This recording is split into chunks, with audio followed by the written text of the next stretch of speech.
Welcome to the podcast Working. I'm your host, Dan Doriani. The goal of this podcast is to fire the imagination of Christians who long to practice their faith at work. We do this primarily by interviewing people who have a story to tell about the way they practice their convictions as they work. Our guests may be famous or unknown, highly successful, or quietly faithful. We meet doctors, athletes, broadcasters, librarians, presidents, intellectuals, politicians, journalists, leaders of startups, and more. Today's guest is Skip Ryan, a Harvard-educated pastor of several very large, rapidly growing churches. He's going to help us understand opioid addiction through his story.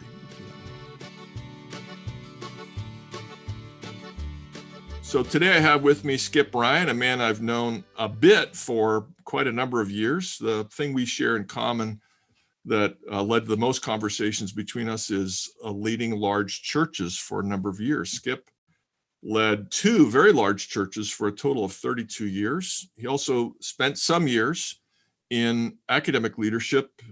There's a small-ish seminary, or was a smallish seminary in Dallas, Texas, that he was a professor in and also the chancellor for a number of years. He has impressive degrees. Anybody who graduated from Harvard gets a little bit of attention, and Skip is a Harvard grad.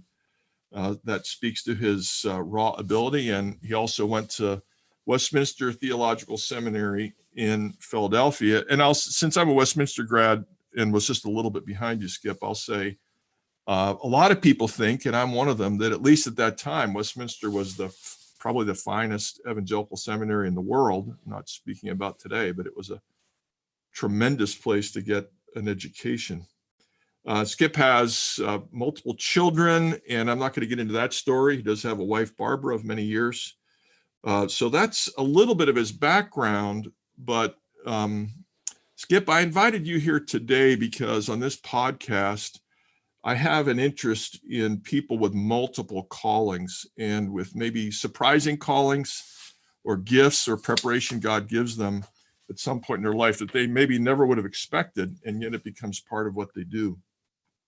And last time we were together, it was virtual, unfortunately, due to COVID, but you made a comment, and your comment really got my attention. You said that at one point in your life, not too many years ago, you were driving a truck in an orchard, and this was at a point when you didn't have a call. And I can't remember exactly what you said, but I mean, you loved it. You loved driving a truck in an orchard, and you were partly driving the truck and partly giving tours, and it was just simple, and it was life-giving, and it was healing.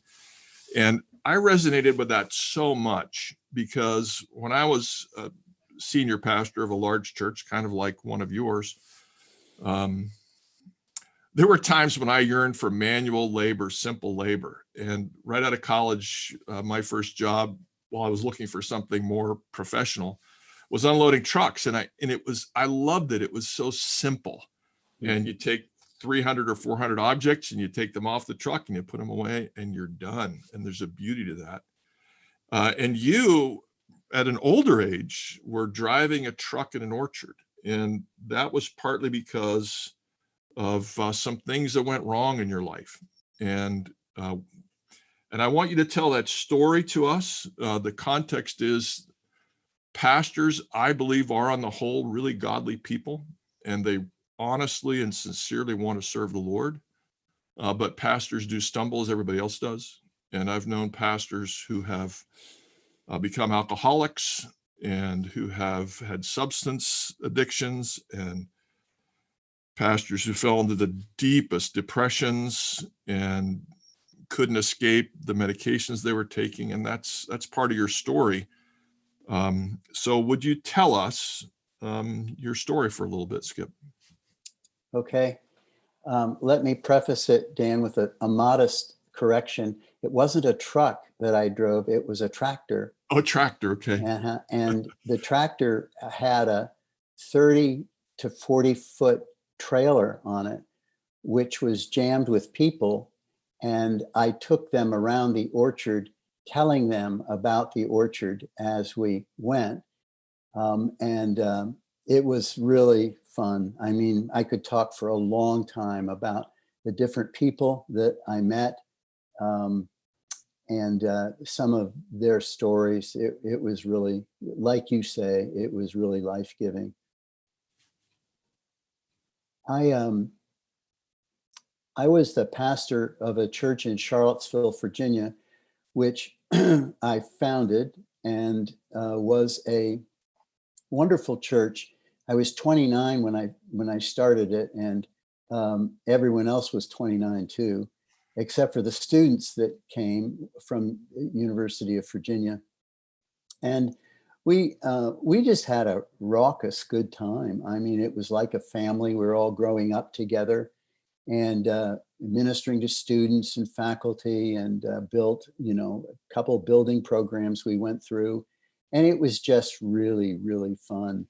And at a certain point, which sometimes I regret now, I felt like I had done what I could do there, and that I really wasn't a maintainer. And therefore, I probably needed to accept another challenge. At that time, there was, and I won't get into all the details, but there was a church that was actually a little smaller than the one that was in Charlottesville, that I was called to in Dallas, Texas. And it had all the potential to grow, because of the people that were in the church. It was in a part of Dallas that was, I guess you'd say, very prosperous, and a lot of leaders lived in that section. And and the church did grow. It grew 5 times over in about 5 or 6 years. So my hands were really full, trying to get this new church going. And as you know, Dan, that kind of thing is has a lot of difficulty, and is often quite hard. And I actually, during that same time when I was starting at the church, I had a few little surgeries, or an ankle or a toe or a knee, a meniscus deal on my knee. Or the big thing was kidney stones. I had about 20 to 25 kidney stones in about I guess about 8 years. And when you have these things, the doctors, this was back in the 90s, when you have this happen, the doctors really just throw pain medicine at you. They want you to be out of pain. Well, I took the medicine at first as it was prescribed, and I began to feel like it helped with more than one kind of pain. Some people take, and it was opiate pain medicine, lest there be any doubt. And that's another word for narcotics. But uh, some people take that medicine and they go to sleep. I take that medicine and I felt a little bit energized, and I felt calmer, and I felt like I could engage whatever I was doing a little better, and started to enjoy conversations with a person, which is not something I had ever done before, just because I mean, I had done it, but I didn't enjoy it, because it was hard to focus on a person when I felt like I had so much else to do. But so I found out that the pain medicine helped with more than one kind of pain, and I began to take it very slowly, illegitimately, and I took more than was prescribed.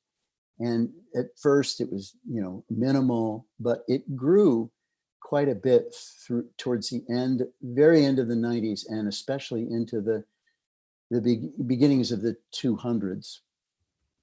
And I got to a point where I started to obtain the medicine illegitimately.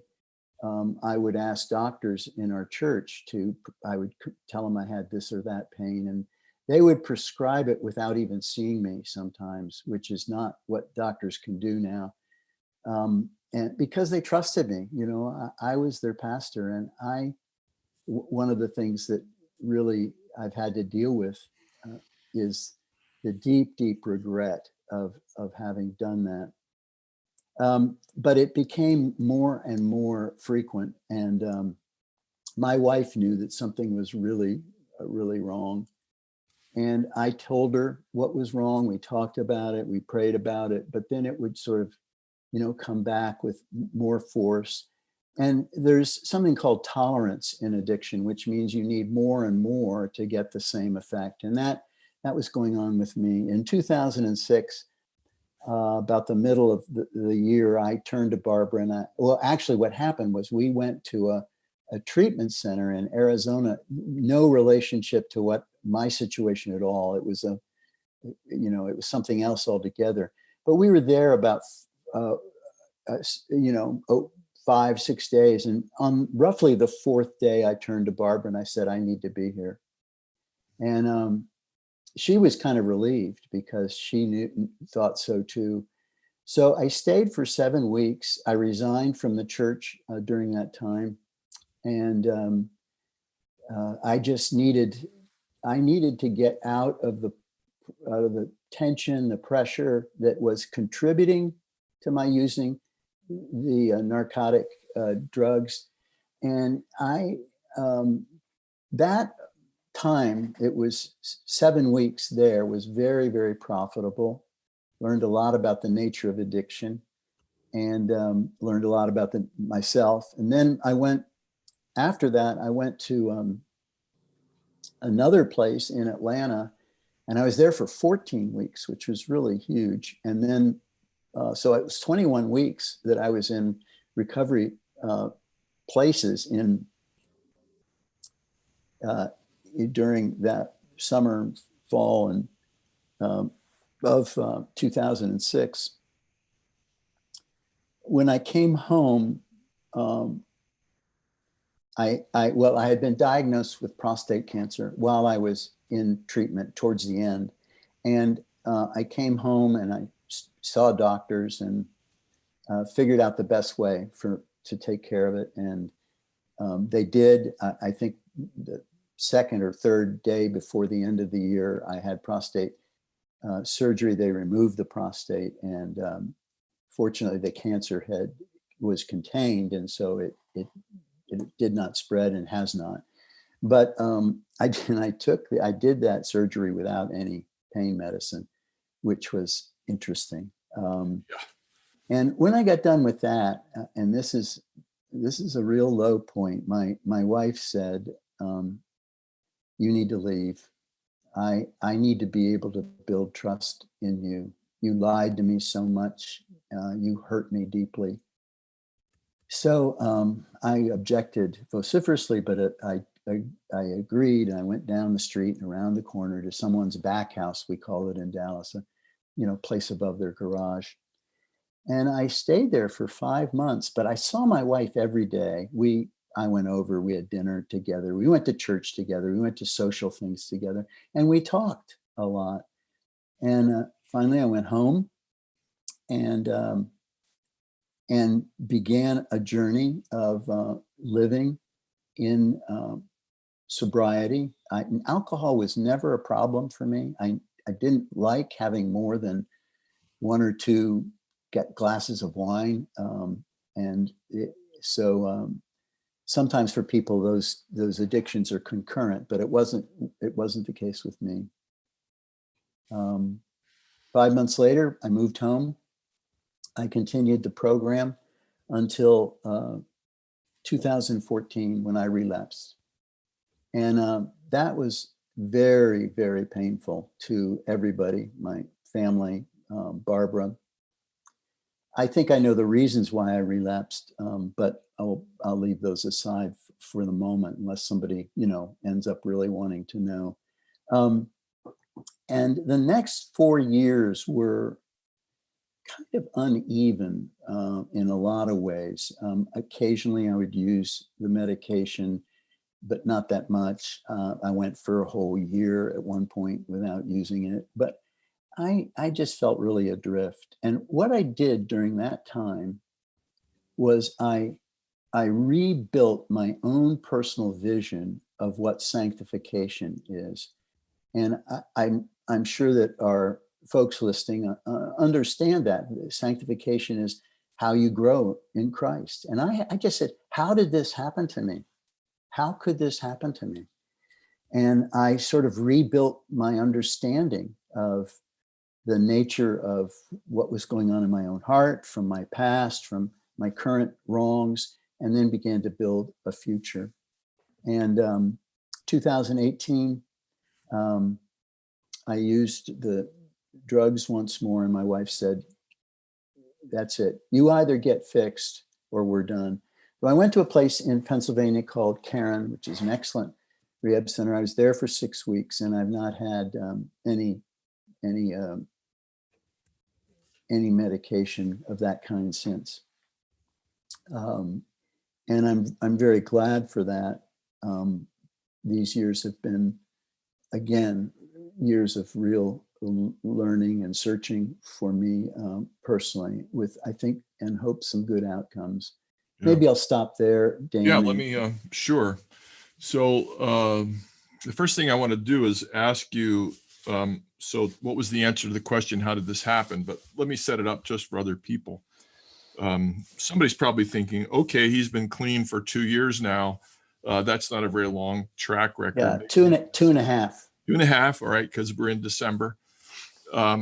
But, you know, skeptics always ask their questions. I'll say it this way. I have, when I was pastor, again, of a church like yours, large, lots of talented people, I had 2 elders who were good friends who had described themselves as alcoholics. And one was, you know, very high end, very successful lawyer. And he would introduce himself as an alcoholic, even though he hadn't had a drink since he was 28.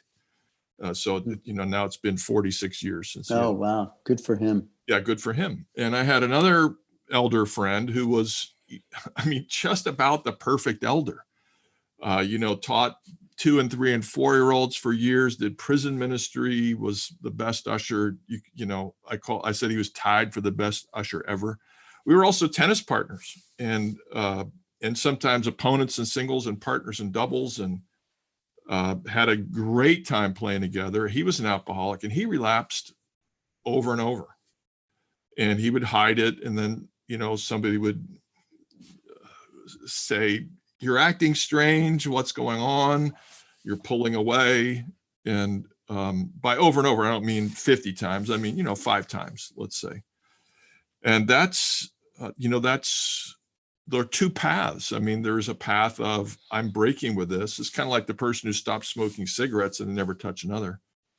And then the other person is just has to labor and labor. And it's hard to tell who's who or how it's going to work. So I just want to say that for our listeners, you know, if you have a child who, let's say, or a husband or wife or a dear friend, brother, sister, it can be either way. And it doesn't mean they don't care. They're just different paths that people follow. So I'm not an expert. I'll stop talking and ask you, how did it happen? What's the answer to the question? How did this happen? Well, I think, as you understand it, anyway. Yeah, as I understand it, it is what I mentioned. It is that the combination of pain, legitimate pain, right, which got the doctors giving me the medication. I liked it too much. I started asking them to give it to me more, and it became illegitimate. But underneath that was something that was really more severe. It was, I became overwhelmed with my life, particularly my job. The church was huge, and it was growing every week, and I loved some parts of what I did, but after a while, I didn't like anything that I did from Sunday about noon till the following Sunday at about 8 o'clock. I loved worship and I loved preaching, but it got to a point where I just, you know, could hardly tolerate being around people. And When that began to happen, it was really bad and was an indicator that something was very wrong. There's another reason that I don't know that we should get into, but it's a neurobiological phenomena that happens in with some people in addiction. And it has to do with the amygdala sending signals to the frontal cortex. And Right. these signals are huge, very strong, and it's almost impossible to resist them. It's things like your child is caught under a car and you can lift the car. It's like eating, it's like food or water. Um, and somehow the compulsion to use these drugs is as strong as that. So the whole enterprise of recovery is figuring out how to overcome that and to stop the connection between the amygdala and the frontal cortex. And again, I could go into that a lot. By the way, my wife has studied this phenomena so much. She just finished a 2-year program where she got a certification in substance abuse. And she counsels tons of people every week in this area and in other areas. And through that, we have come to a point where our marriage has been renewed. We love each other now after 41 years of marriage than we did at any time in our marriage. And I credit the Lord with that, but I also say it had a lot to do with my wife and her, not just her forgiveness, but it became her wisdom about how to handle me. And again, there's tons to say on that, but I'll leave it there. Well, let me say a couple of these things my way, and then we'll keep going a bit. So on the amygdala, a very simple layman's way to say it is that some people can take cocaine and they hate it, and others think that's mildly interesting, and other people are captivated and enslaved. Mm-hmm. And some people can take heroin and hate it, and others can say, wow, that was fun. I don't really care if I ever do that again. Mm-hmm.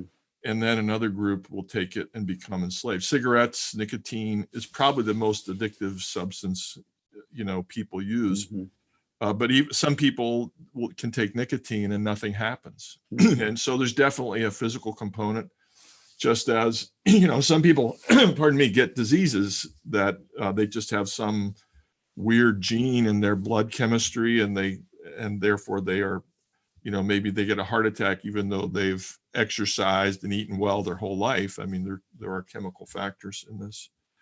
I think it's important to spend Could I just say something quickly Yeah, about sure, that? sure. Yeah.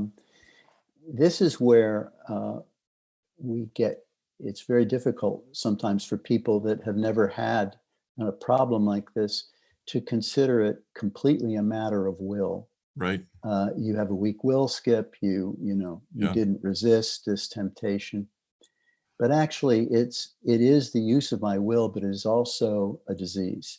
Yeah. And I can't tell you, no one can tell you where one leaves off and the other begins. But there is a disease factor in what happens in the amygdala and goes to the frontal cortex. The frontal cortex is the decision-making component of your brain, and it usually gets the impulses from several places in the brain.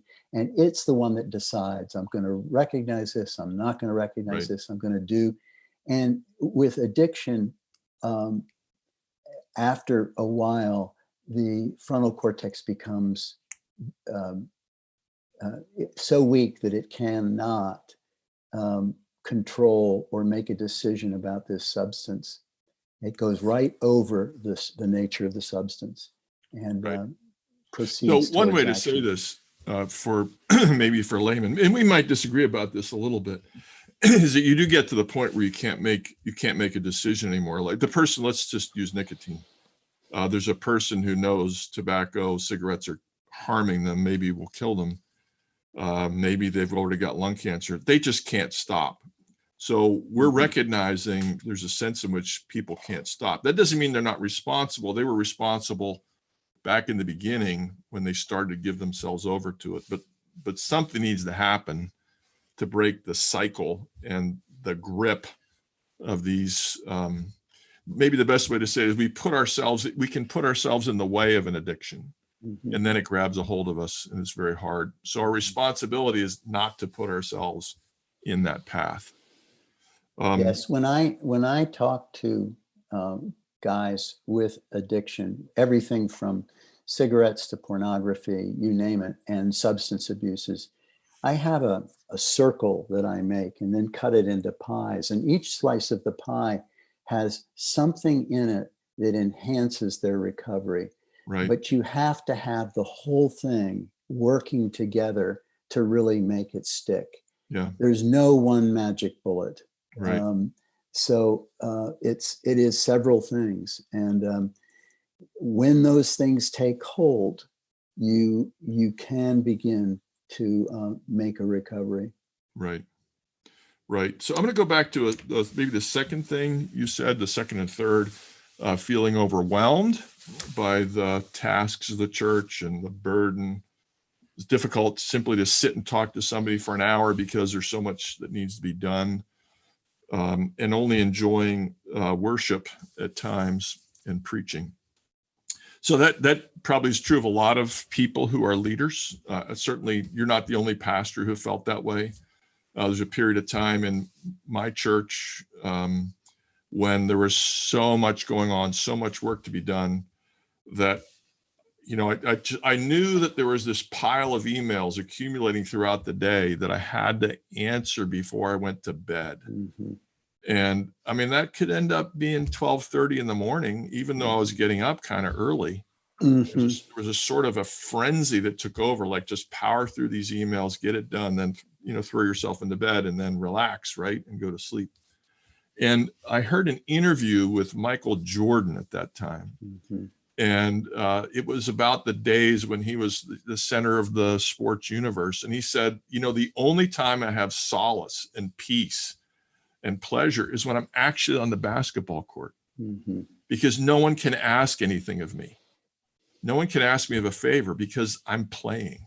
Mm-hmm. And no matter how hard the game is, it's a relief because I'm left alone to do what I want to do. And I know that some people would think, oh, Skip, Dan, whoever, you just enjoyed worship because you were on the stage in front of people. And, maybe I'm not denying that one of your children is an actor. I'm not denying that, there can be some of that, but there's also I'm left alone for these 3 hours and nobody can tell me to answer the phone or answer an email or please, can I have a minute of your time? You've had some peace and you're doing what you're called to do, which is share God's word, and you get to share the results of your labor throughout the week. So I think a lot of people can get overwhelmed. I think owning your own business can be like that. I think the job that's most like being a pastor is owning a small and growing business, or maybe a family business. So a lot of us do feel overwhelmed, and we have to. It's often a result of gifting and of success, as you say. And I want to make sure people hear this. A church that's growing is harder to lead than one that isn't. Mm-hmm. And a business that's growing is harder to lead than one that isn't, et cetera. It's beautiful and it's also overwhelming. And so the question is not, will we have stress, but what do we do with it? And Mm-hmm. how do we handle it? So that's my piece. I don't know. Does that make sense to you? Does that sound Oh, about right? Of course. No, it's very true. And again, I think of two answers. Maybe there's others, of course, but part of what I had to do when I said I was rebuilding my understanding of my own growth in Christ was to go back to my past. I had to look under the guidance of a good counselor, what happened in my childhood and teenage years that shaped and formed me into the person that I was. Those years are extremely important. It's not ignoring the spiritual Right. relevance, nor even the spiritual, primarily the spiritual component, But I had to look at these things to understand why I went into adulthood the way I did, with the needs and the weaknesses that I did. And the second thing I would say flows out of that, and it is beginning to recognize that I am not the person that other people think I am. And this is a huge area for human beings in general. You know, the Nike approach to the Christian life is just do it. Right. And that is not the Christian approach. I read a book from written by an author that I otherwise really thought was great. But at one point in the book, he said, now there is a sense in our time where we need Christians who are heroic and who lead and who enter into the world with that kind of mindset. Dan, it's a contradiction in terms to say that a Christian is strong. The very nature of what it means, and this is elementary, but anybody has to learn this who's a leader. It's a contradiction in terms. There's no one in Scripture except one who was truly a hero. Right. Adam, Noah, Abraham, Moses, David, Peter, Paul, they all had moments in their lives where they failed. Can I just interrupt there? The only people in the Bible that don't fail are the ones that are on the scene very briefly. Interesting. So there are some people in the Bible that never do anything wrong. They tend to be with Jesus for a little while and maybe plead for help in a beautiful way. And you could make an argument. People have argued for Josiah being the one person, and you can go back and forth. But I want to make sure everybody hears this. There is one hero. There's one trailblazer. There's one captain of the faith. It's Jesus. It's not us. That's the message of Hebrews and various other books. I mean, in a sense, the whole message of Hebrews is there's one hero, and it's not you or me. It's the Lord. So let me go going. on just a little bit, just along the line of what you've just said. Some people say God helps them who help themselves. And some people think that's in the Bible. It is not in the Bible. Actually, it's when we are weak and we cannot help ourselves that Christ, Jesus, moves into our life because he became weak for us.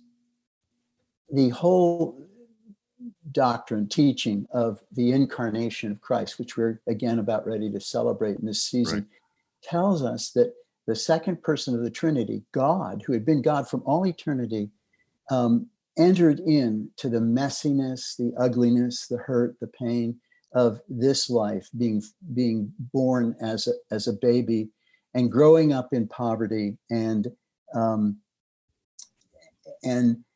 understanding what it means to be a human being. So he died as a weak person.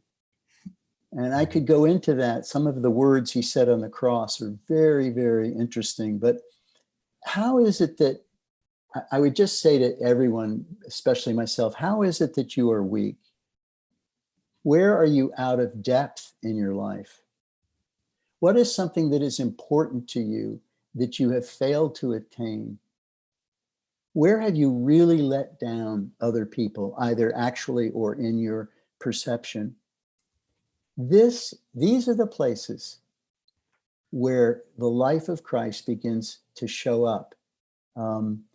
This is the place when I think I can say that we need to be audacious enough to be willing to say, I am weak, but you are strong. And so the question becomes, what do you do about your weak? You have to identify them. You have to be willing to identify them. I'm weak because I have to please people. I'm weak because I'm anxious. I'm weak because I am discontent in my life. I am weak because I I have self-pity. That's a big one, actually. Poor me. I'm weak because I'm impatient. You have to be able to to at least talk to yourself at first about these things. But you know what you really need to do about them? You need to brag about them. Because it's when you boast about your weakness, you begin to enjoy and know the power of Christ. So let me be personal for a minute, but I've already have been. The most difficult thing in my life is this narcotic addiction, without any doubt. And I don't talk about it all the time, but if I'm in a group of people, they don't necessarily know that's a problem that I've had. And all of us, at one point, if the conversation leads that way, I might say something that is very revealing, like, Right. I have my struggle. You've talked about your struggle. My struggle is that I became addicted to pain medicine. And it's like when you say that, freeze, everybody freezes. And then you begin to explain it a little bit. And then people get curious and they ask questions. And then you try and push back to have people talk about their issues. It's the story of our lives that gives us the ability to care for other people. It's not like I have to be strong. It's when I can do nothing that I can begin to do everything. And I would simply say, for people that are locked into either a habit, a strong addiction, a habit, even something as hard as pornography, I simply would say we need to pray for the gift of desperation. Yeah. So Because let me, when we are desperate, yeah, something begins to happen. All you need is need. And that's extremely important. This year many of us have found ourselves in very vulnerable positions because we can't do the things that are normal to us. I actually have kind of liked that part of it because I like being alone, and Barbara and I have been alone a lot, and we've really come to enjoy that. But where does anybody know that Christ will pull us out of the quicksand? One of my favorite paintings or icons it's a Russian icon from the Russian Orthodox Church. I'll be real brief about that, but it depicts the resurrection of Jesus, and he's rising from the dead. And what he has in his left hand is a man, and in his right hand, he has a woman. Who are they? Adam and Eve. And therefore, really, all of us. He is bringing out of the grave. He's bringing out of the failure. He's bringing out of all the death that is deserved by who we are and what we've done. And he's pulling them up with him to have a new life. Thanks. Let me second your big idea about honesty about our weakness. And I try to be open as well. It took me, actually, it was the year after my father died that the Lord laid on me the imperative of stopping pretending that I was a person who had everything all together. Mm-hmm. And I started to tell people one reason why I behave the way I do is that I grew up in a violent home. Mm-hmm. And that's also a conversation stopper. It's like, well, you're wearing a suit and you have a PhD. That can't be true, was what happened. And the truth is, my father was violent. We had 3 sons, and he was violent to the 3 of us in different ways. Whatever made us most angry. And so he would hit my older brother the most. And with me, and I'm going to a spot here that has to do with ministry and leadership. With me, he would sit me down and tell me I was useless, worthless, helpless, and always would be for up to 30 minutes a day. for 3 years.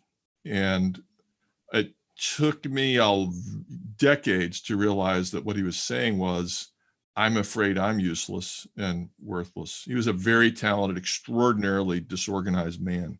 Hmm. And, and he also had a famous father. And, we kind of think that he had a famous father and was afraid he'd have successful sons. And so he tried to make sure that didn't happen. And part of my big struggle when I was a pastor was that I had his voice in my ears. You're lazy, you're useless, you're worthless, you always will be, which was a daily mantra for years.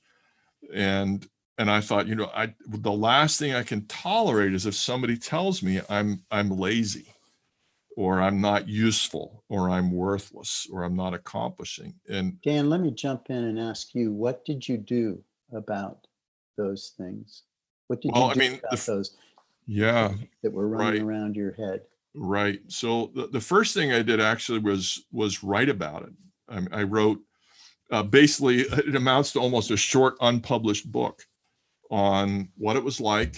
And, I would have long arguments with my mother about his behavior, and she would always excuse his behavior, and wrestling with forgiveness. I didn't know how to forgive him.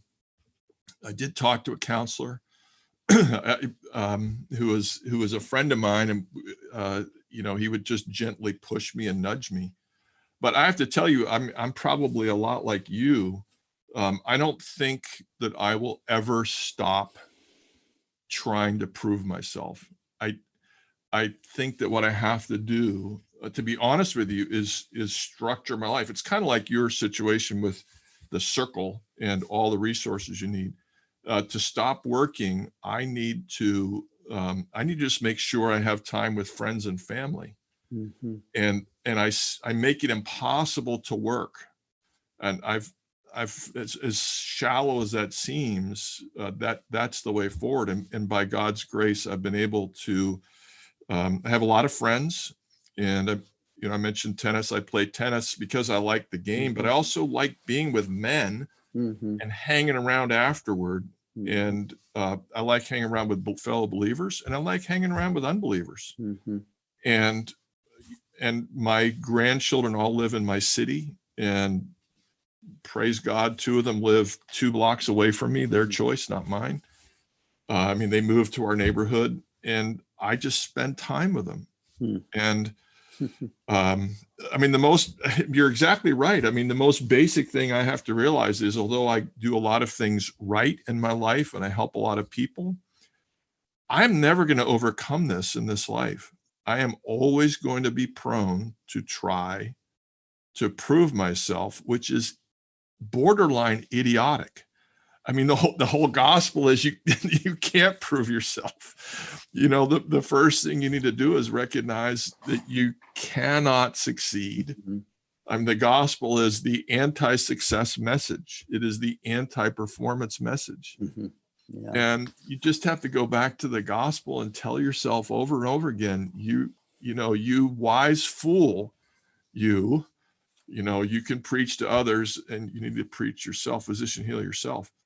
And it's when I'm most aware of this tendency in myself that I'm best off, when I'm most cognizant of my propensity to performance and to think if I just perform enough, all will be well. When I'm most aware of it, then I'm closest to gospel sanity, as our friend Scotty Smith would say. Yeah. I want to just pick up on one other theme that I like to address here. So we're switching gears a little bit. 32 years as a pastor, a number of years in seminary education and seminary leadership. And you're doing, leadership and mentoring Christian ministry again.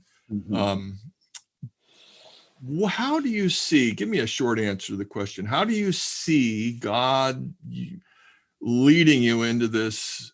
Talk about God leading into this very unexpected form of ministry, talking about addiction, which you learned about personally. Boy, so many of us end up doing things we never thought we would do. This is certainly something you never wanted to do. Just give us a word about being open to God leading you to do things that you never would have expected and might not even want to do. Yeah. I think that one thing I would say is that, you remember I said that I didn't like being with one person, because I was just too busy. Yes. I really believe now, Dan, that the most important thing I do is to have a conversation with a person. Yes. And I have gotten to a point where I really enjoy that. I really enjoy that.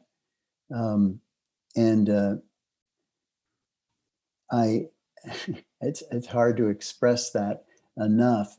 What has the Lord done to do that is that he has taken away shame.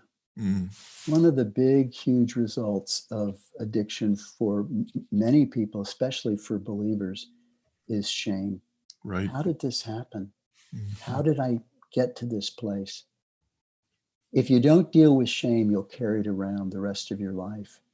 And I think many people know that guilt is about what you do, and shame is about who you are. And you have to work through who you are again to begin to say, I am loved. I am loved with an innocent love from an infinite God. And I begin to put that shame behind me.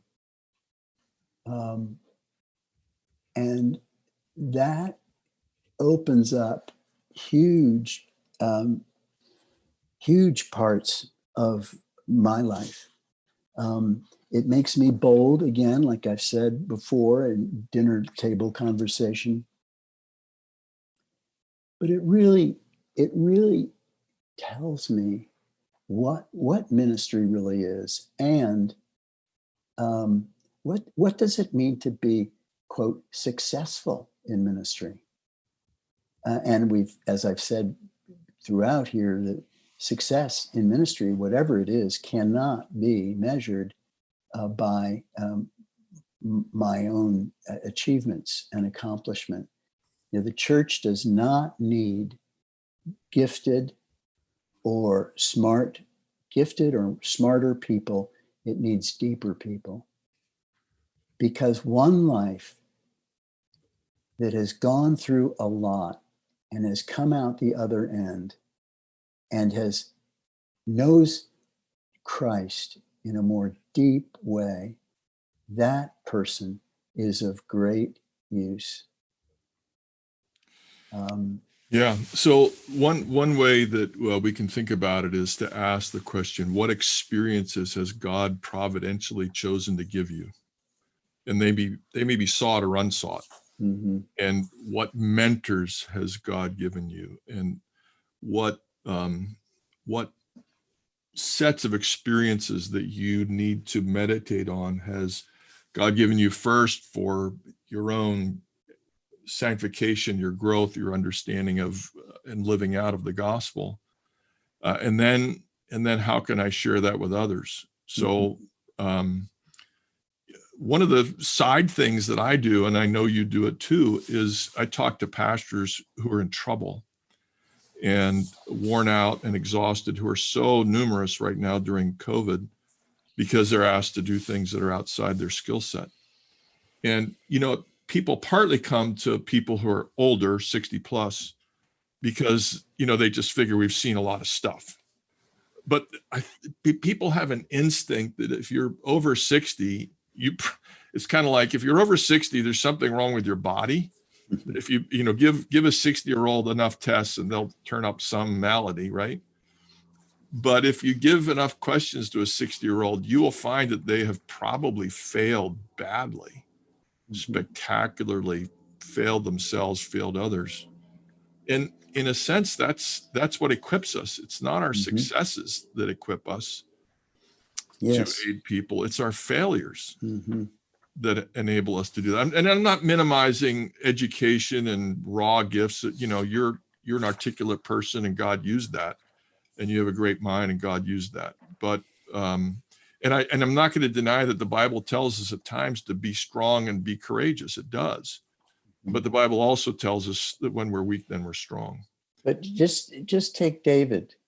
And Yes. David's a wonderful example. Yes. I've been teaching a class with some other guys through 1st and 2nd Samuel. Yep. David was a hero. Yes. He was he was king. Yes.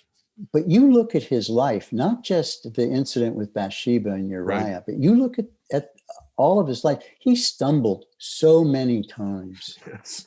And it doesn't talk about shame. That's probably a more modern way to describe it. But he,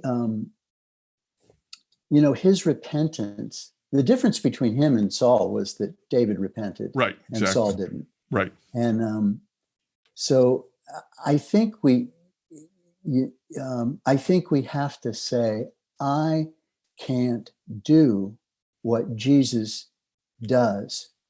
And so, okay, you remember the bracelets, WWJD? Right. They're not around very much anymore, right. But, what would Jesus do? And it sounds like we're to imitate what Jesus would do. Well, I can't imitate what Jesus did. And if you think you can, think about these things. He was born of a virgin. He used 5 loaves and 2 fish to feed 5,000. He commanded legions of devils to go into pigs. He was transfigured to show the glory that he's have for infinity. He was died and was raised for the sins of the world. He went to heaven. He's going to return. He's going to raise the dead. He's going to create a new heavens and earth. Now, as best I know myself, I can't do those things. No. And no. It is this idea, coming back to this, stay with Jesus. Begin to read the Bible. Sometimes small, less is more. Sometimes read a little section of a paragraph even, and begin to think, what is it in this paragraph that moves me? I've had this habit. I don't necessarily recommend it, but for a few years now, I've read the Gospels through twice a year. Mm-hmm. January, February, March, mm-hmm. April. One time, then May, June, July, mm-hmm. August, and then the rest of the time I read other things. But I did that because I wanted to know what Jesus did, who he was. And when that happens, I can only say, you begin to get lifted out of the morass, the quicksand. You begin to have hope that I don't have to continue to be this person because I believe in him. And mm-hmm. he did everything for me, including loving me. And so yes. that the issue isn't what would Jesus do. The issue is what do we do that we cannot do without Jesus? Yeah, so let me just say the same thing. And we may disagree a little bit on part of this, but, so David, not only was he a great warrior, he was an attractive person. I mean, people flocked to him. And he wrote almost half the Psalter as just because he was so gifted. And yet the same man who was the most courageous warrior and leader of worship was also self-indulgent, a bad father, and in some ways the best thing he did in the last half of his career was to hear his prophet say, "You're the man," and he said, "I've sinned against the Lord." And you and I learned Hebrew. It's 2 words in the Hebrew. "I've sinned" is 1 word, "against the Lord." I mean, it's terse, and then it's a full stop. I've sinned. stop. And then the Lord has taken away your sin. So on what would Jesus do? Let me, maybe we disagree, maybe we agree. Let me nuance it a little bit. As John Murray said, one of the great things we have to do is ask when we can and when we cannot imitate Christ. And of course, in all of his transcendent deeds. But I also reread the Gospels recently, studying the question of race. And it just, any number of things that you look at with another question in mind change. And so it struck me again that Jesus' first miracle described in detail in Matthew is the healing of a leper, which is an absolute nobody outsider. I mean, if you're going to start with a miracle and right after the Sermon on the Mount with people everywhere, why on earth would you heal a leper? Why not a politician? Why not a Pharisee? Why not a wealthy benefactor? I mean, he starts with the worst possible choice for your career. And then the next one is the heal a centurion, who's an agent of Roman oppression. And, if you wanted to alienate as many people as possible, you couldn't do better. But that's what Matthew, who was with Jesus, chose to write first under the inspiration of the Holy Spirit. And so I think, okay, that doesn't have to do with race directly, right? But it has to do with class, and it has to do with who's in and who's out.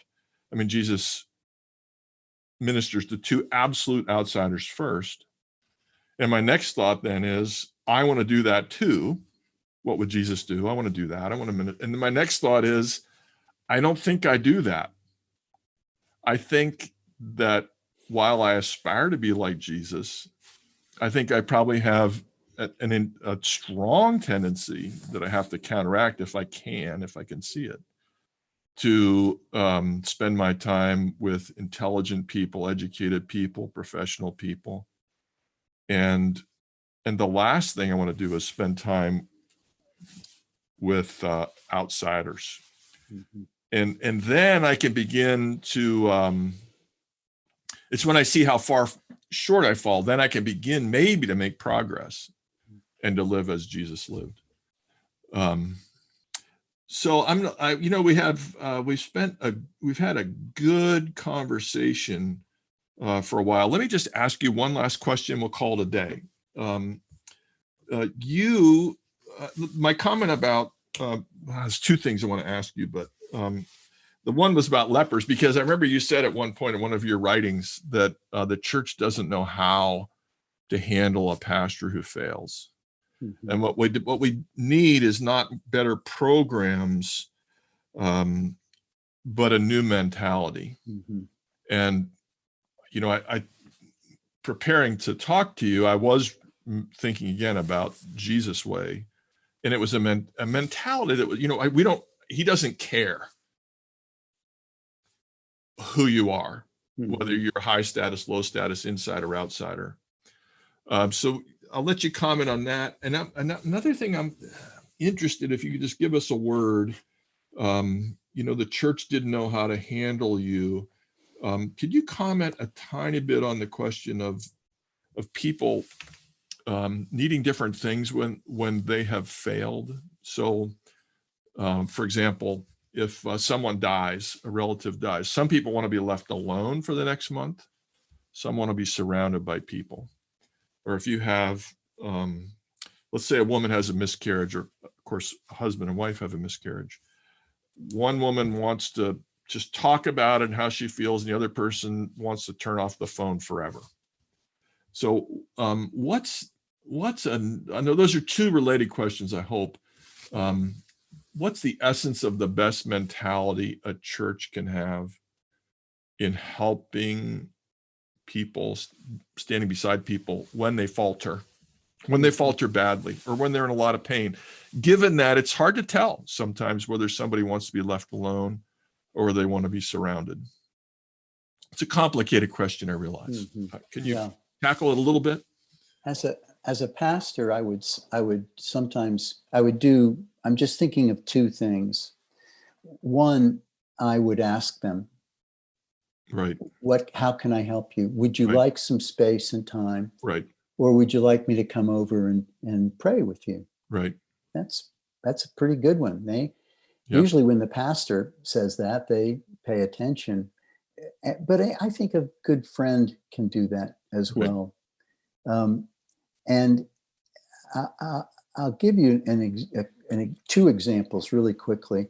One time I was way out in the country outside of Charlottesville. I was driving back into the city, and I realized I was going to pass by a dairy farm where the man who ran that dairy farm uh, recently died, and he was one of the most elegant men. He was on our session. He was just a beautiful, beautiful man. Yeah. And I just said, I'm going to pull in the driveway and see if Ruby's there, his wife.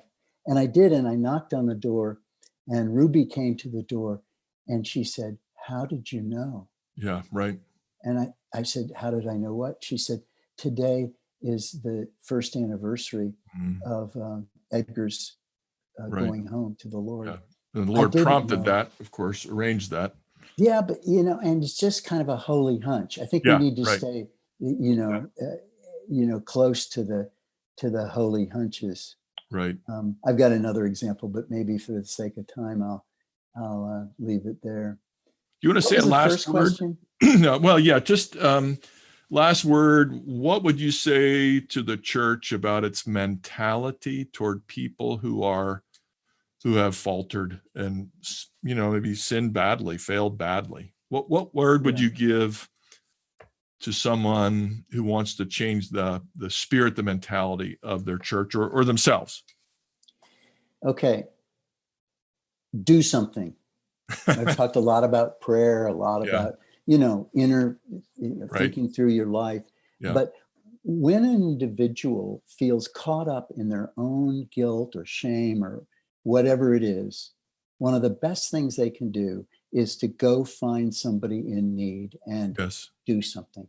Yeah, good. Because that lifts you out of yourself. You know that, Dan. Yep. You can have 20 things you got to do before the day is over, but you decide you're going to have to go to the hospital to see someone. Right. You forget those 20 things, at least for a while. And it's really a beautiful thing. It is so beautiful. What can the church do? I think that the pastor needs to preach what I just said. Yeah. And he needs to move the church to a mentality where this church exists not for itself. It exists for the people who need the love of Christ. Church, what are you doing? Mm-hmm. And I think to be bold about that and to ask people to enter in, to give them opportunities to do that. Right. We fed in this COVID era, we took 3 months, 2 months, 3 months to feed people who just were out of money. Yeah. And couldn't buy food. And we had 5,000 people come through our church needing that. And it was such a privilege. So many people said, "This is so exciting that I get to help with this, put the groceries together and deliver them to people." Mm-hmm. So doing something is a great way to get out of both guilt and shame. Yeah, that's good. And I hear you saying implicitly, keep your eyes open to what God may be providentially making easy for you. Absolutely. COVID, so people lost jobs. So what can we do? Mm-hmm. I felt that God gave Central Pres a great gift by planting a prison, a jail, actually, 2/3 of a mile away. And, we scratch, what can we do for the poor and the needy? Well, let me think.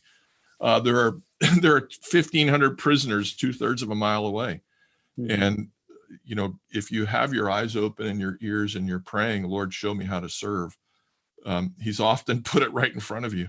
Here's a quick example. You drive up the red light, there's somebody there asking for money. Yeah. Right?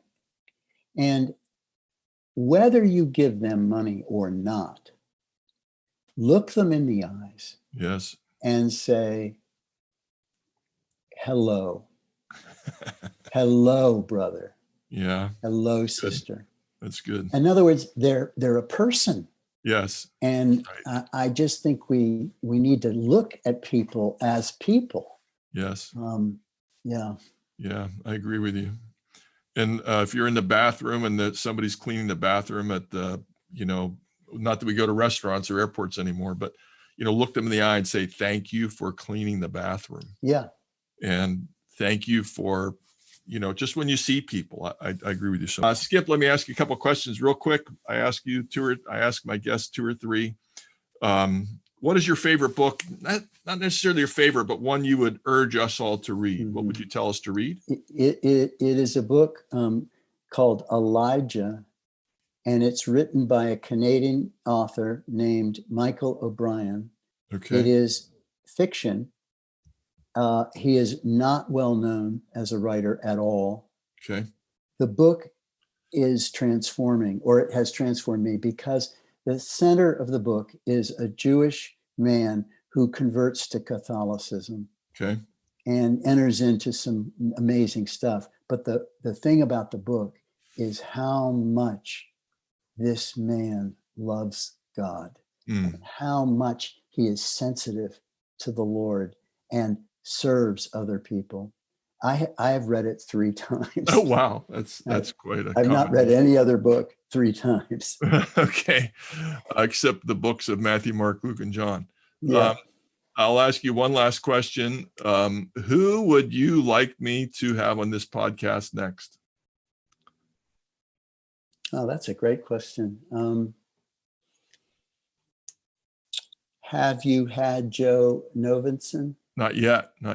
He would be fantastic. Yeah. My great temptation is to put too many preachers on because I know them. I absolutely agree with you. I want articulate people, and I need to have some business people who might not be as adept at saying what's in them. But yeah, Joe's fantastic. Yeah, no, that's a good question, and I'm drawing that's a bit okay. of a blank right now. No, that's fine. You can email me, and I cut my own questions off accidentally. So Skip, I really appreciate the time. I thank you for your candor, your openness, for your willingness to meditate deeply on the events of your life and to share the results with others. And I hope it bears good fruit in people's lives. Thanks for being with us. Yeah, Dan, go drive a tractor. Yeah, I've driven a truck. I didn't just unload trucks. I drove them and I really liked it. I'll tell you one story about that. I wanted to do something different one day. And somebody said, who can drive a truck around here? And I just stuck up my hand and said, I can. And it was a really old truck with you had to double clutch it with an H on the column. I'd never seen it before. I just figured I could figure this out. And I got to drive that really old truck for several months. It was great. That's apropos of nothing, but I do like driving trucks. Thanks again. Good to be with you, Skip. Okay. Right. Thanks, Dan. Bye. God bless you, brother. If you have enjoyed this podcast, please subscribe and rate us on your preferred podcast platform. You can visit our website, the Center for Faith and Work St. Louis, at faithandworkstl.org. There you can subscribe to our podcast, sign up for our newsletter, learn about our Faith and Work cohorts, leave a message for us, and more.